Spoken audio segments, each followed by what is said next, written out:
Without public support, without public collaboration, police cannot function in isolation.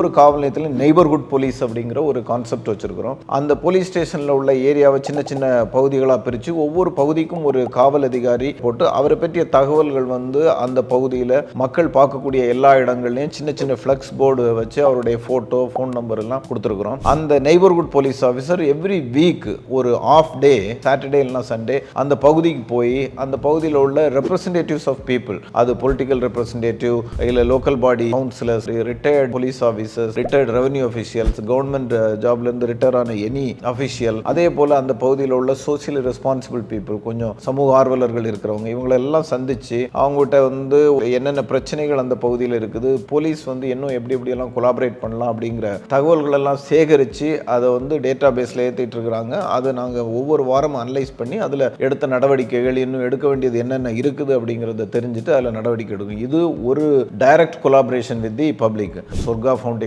சொல்லி ஒரு foundation இருக்குது. அது மூலமாக இந்தியாவிலே ஃபஸ்ட்டு கோயம்புத்தூர் சிட்டி தான் எல்லா போலீஸ் ஸ்டேஷனும் அக்சசிபிள் டு ஆல் அப்படிங்கிற ஒரு சிச்சுவேஷனை நம்ம கிரியேட் பண்ணுவோம். இது மாதிரி we have a lot of collaborations and engagement programs.